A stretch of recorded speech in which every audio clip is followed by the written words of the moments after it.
Hi hello வணக்கம். நான் உங்கள் வேலவான். இப்போ நம்ம பார்க்க போகிறது என்னென்னா சாக் பீஸ்.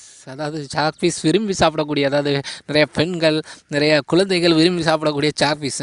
என்னப்பா இது சாக் பீஸை விரும்பி சாப்பிடக்கூடியன்னு சொல்கிறாங்க, அப்படி சொல்லாதாங்க.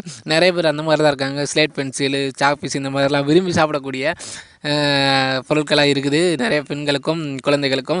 அந்த மாதிரி சாக் பீஸை தான் எப்படி நம்ம வீட்டிலையே தயாரிக்கிறது அப்படின்னு சொல்லிட்டு தான் பார்க்க போகிறோம். சாக் பீஸில் வந்து சத்தே கிடையாது, ஒன்றுமே கிடையாது. சாக் பீஸ் சாப்பிட்டா ரத்தம்லாம் உறைஞ்சி போயிடும், ரத்தம்லாம் குறைஞ்சி போயிடும். இந்த மாதிரி தான் நிறையா இருக்கும். அதனால் சாக் பீஸை விரும்பி சாப்பிடாதுங்க. நான் வந்தாலும் நிறைய பேர் அந்த மாதிரி சாப்பிட்டு இருக்கிறதுனால சொல்லிட்டேன். அதனால் அந்த சாக் பீஸை வீட்டில் எப்படி வந்து யூஸ்க்காக, அதாவது ஸ்லேட்டில் எழுதுறதுக்கு, போர்டில் எழுதுறதுக்கு எப்படி தயாரிக்கிறது அப்படின்னு சொல்லிட்டு வீட்டில் உள்ள பவுடரை கொண்டு எப்படி தயாரிக்கிறது அப்படிங்கிறத பார்க்க போகிறோம். ஓகே, அதுக்கு முன்னாடி நம்ம சேனலை இது வரைக்கும் சப்ஸ்கிரைப் பண்ணிடுங்க. கூட வந்து பெல் சிம்பலை கிளிக் பண்ணிடுங்க. அப்போ தான் நம்ம போடக்கூடிய உங்களுக்கு எளிதாக கிடைக்கும். ஓகேங்களா?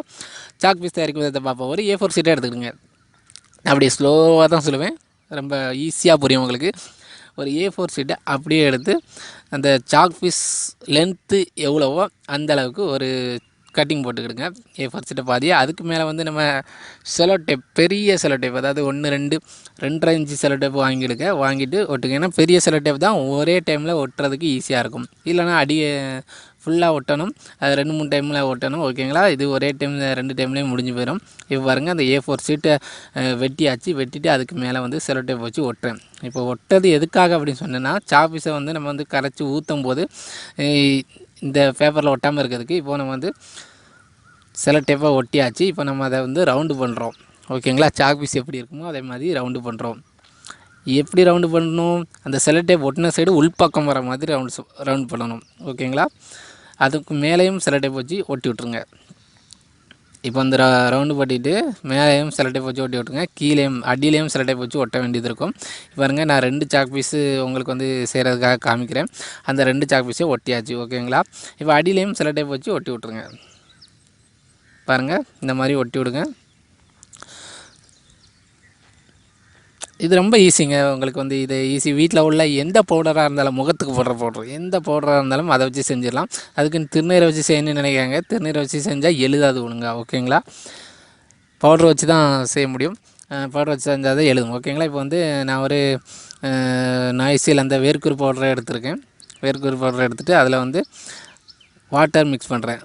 கொஞ்சம் ஒரு கிண்ணத்தில் பவுடர் போட்டு அது மேலே வாட்டர் மிக்ஸ் பண்ணி அப்படியே கலக்கிட்டு இருக்கேன். அது கலக்கிறது எந்த மாதிரி பக்கம் வரணும்னா, தண்ணி பக்கம் மாதிரி கொஞ்சம் வரணும். அதுக்கு இல்லை ஃபெவிகால் போடுறேன். ஓகேங்களா? ஃபெவிகால் எதுக்கு போடுறேன் அப்படின்னு சொல்லி பார்த்திங்கன்னா, நம்ம கையில் ஒட்டாமல் இருக்கிறதுக்கு.